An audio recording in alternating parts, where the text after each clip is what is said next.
Nessa sessão, vamos começar a falar sobre o dimensionamento hidráulico de condutos livres. Quando a gente está fazendo esse tipo de trabalho, a gente segue esses determinados passos de forma genérica, onde começa pela definição dos seus critérios de projeto, normalmente identificados através de normas locais, identificar a área que precisa ser servida pela rede coletora de esgoto, depois coletar os dados topográficos, geológicos e geográficos da área a ser atendida pela rede. Depois coletar dados referentes às vias, o projeto geométrico ou arruamento.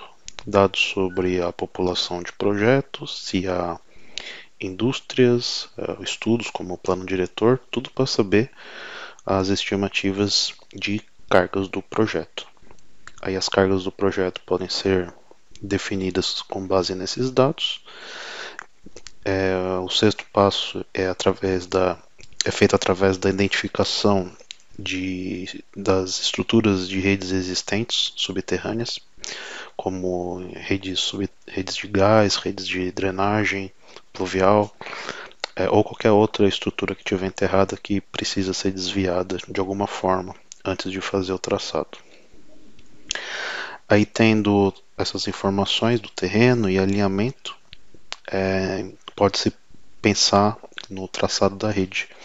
E aí é onde entra a fase de estudo por parte do engenheiro para verificar se é necessário fazer a rede por subbacias ou se dá para fazer uma rede só, uma bacia única para drenar a área.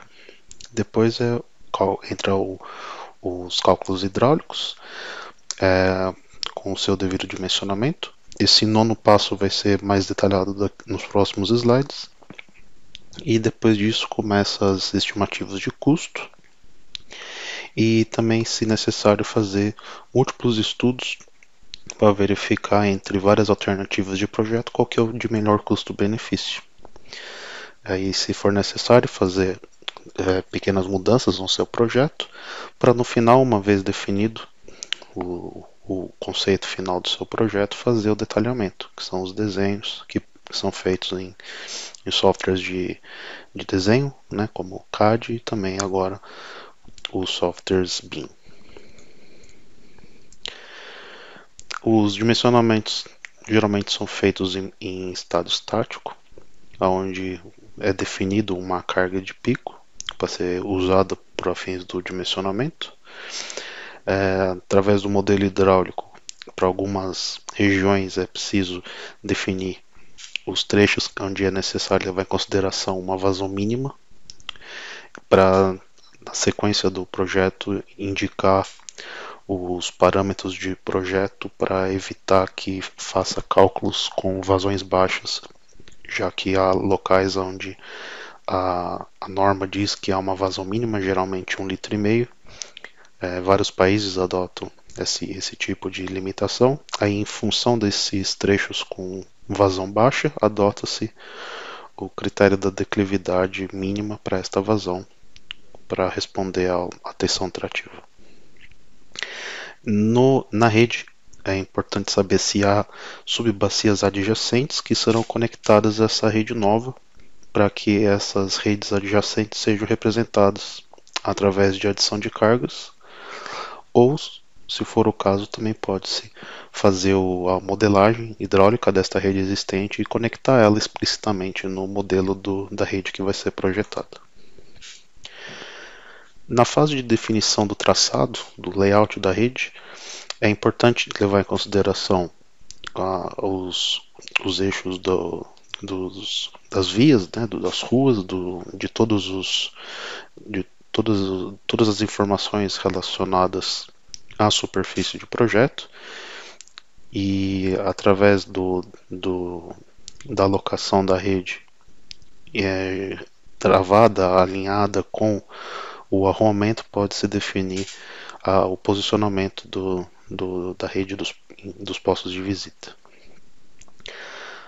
O traçado pode ser feito de forma manual e livre, dependendo do estudo. Se for um estudo inicial usando o SewerCAD ou SewerGens Standalone, e se for necessário fazer já o projeto final, com o traçado com precisão de coordenada e também através da referência com alinhamentos viários, pode-se fazer o traçado em ambiente CAD ou BIM.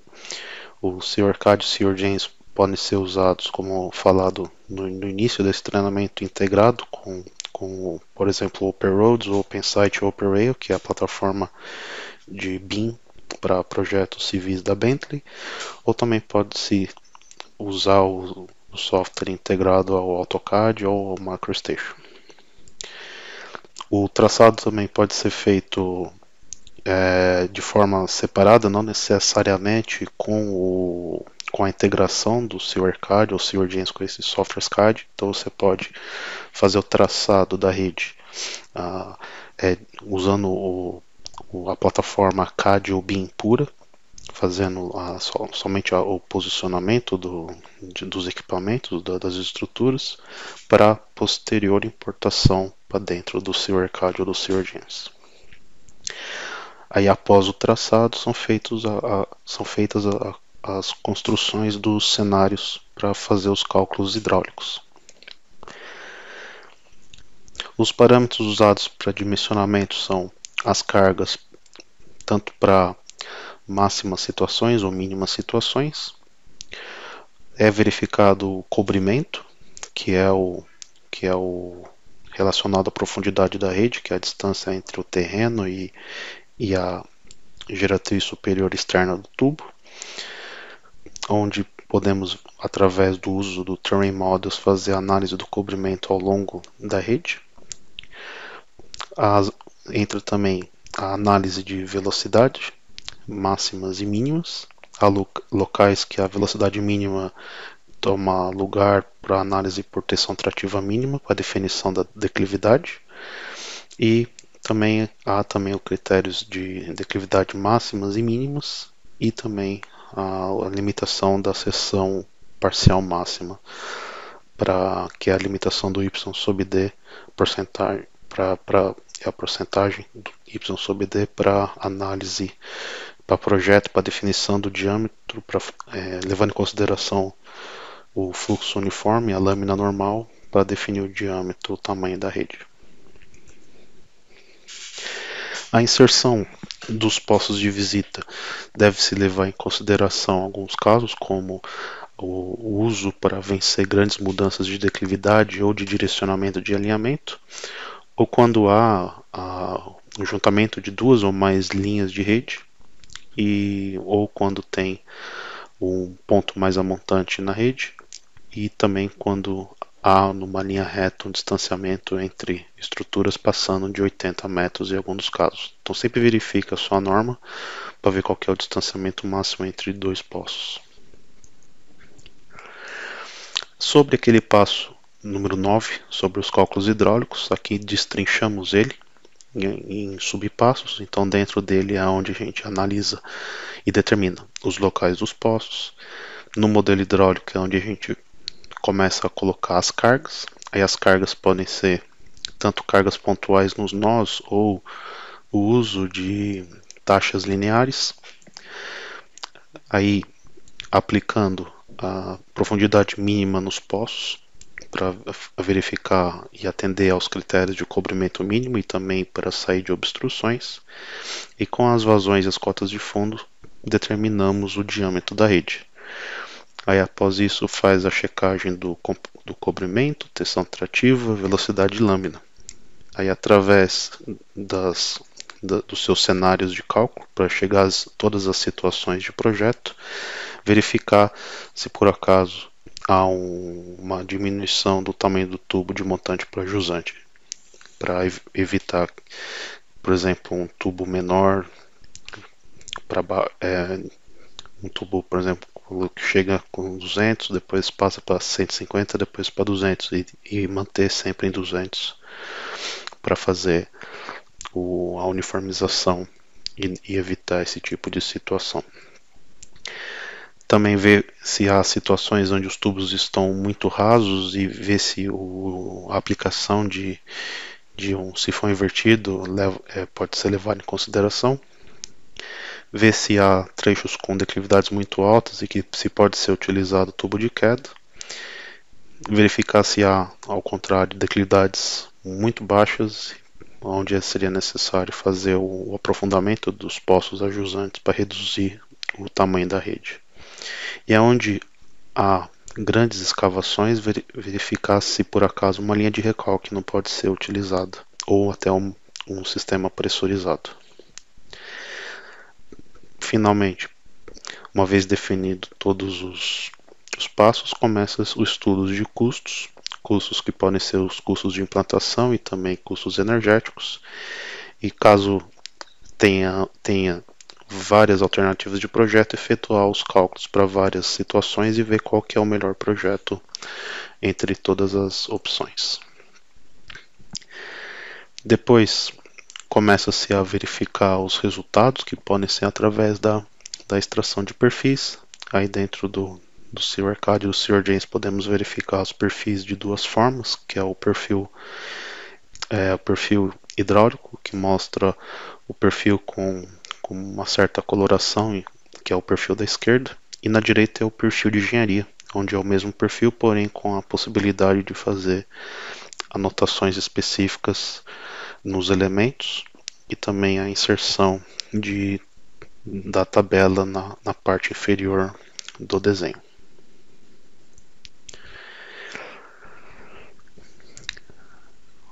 Quando a gente está usando o SeaWorkAD, o SeaWorJames, também pode-se pensar no uso do solucionador numérico para fluxo gradualmente variado para fazer o cálculo automatizado. O passo descrito anteriormente é o passo pensando no projeto feito de forma manual. Com este solver, podemos fazer o passo de dimensionamento hidráulico para determinação de declividade e tamanho de forma automatizada, usando uma opção chamada projeto. Até então, nos exercícios onde usamos esse modelo numérico, estávamos usando o tipo de cálculo chamado análise. Então, com este modelo numérico, podemos usar a opção projeto, onde ele encontra a melhor solução possível em relação a tamanho de rede e profundidade para tentar atender às restrições de projeto, pensando sempre no projeto para minimizar a escavação. Nem sempre é possível atender a todas as restrições desejadas. Então, dentro do algoritmo há uma prioridade de definição de quais as restrições com mais prioridade ou menos prioridade. E quando estamos pensando em projeto, devemos, na modelagem, usar um catálogo de condutos com as opções de diâmetro e informar para os tubos qual é o catálogo que está sendo analisado.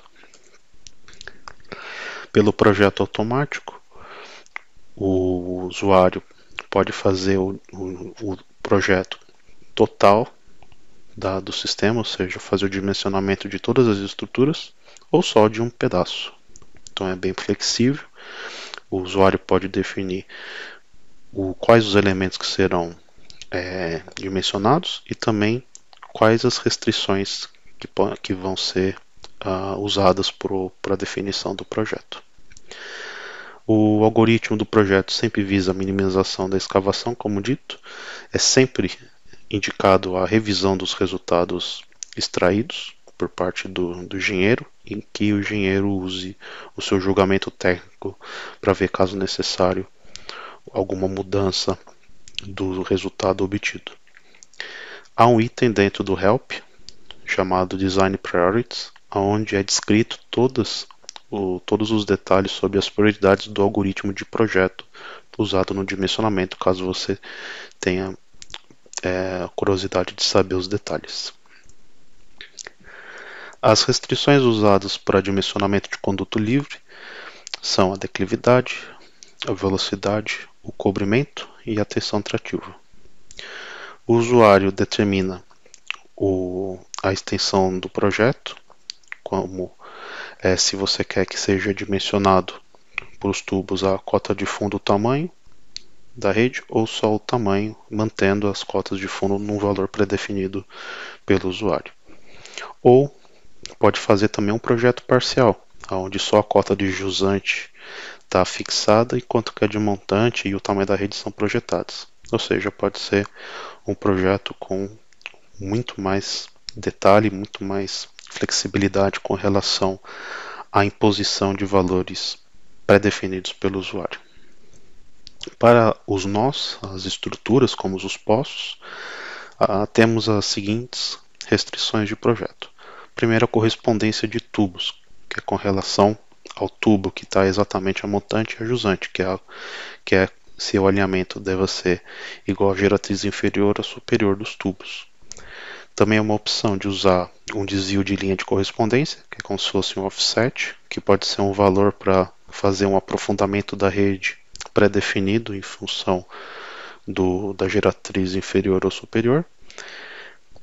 Também há a opção de habilitar ou não queda de rede, pode especificar se está sendo permitido ou não e qual é a mínima queda que pode ser admissível na construção.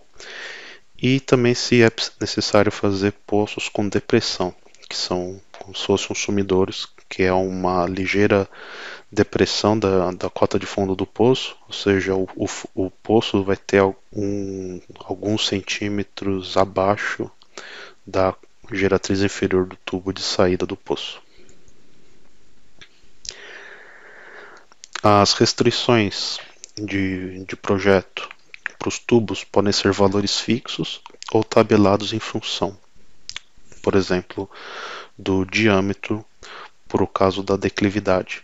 Também pode fazer o mesmo para velocidade e para o cobrimento.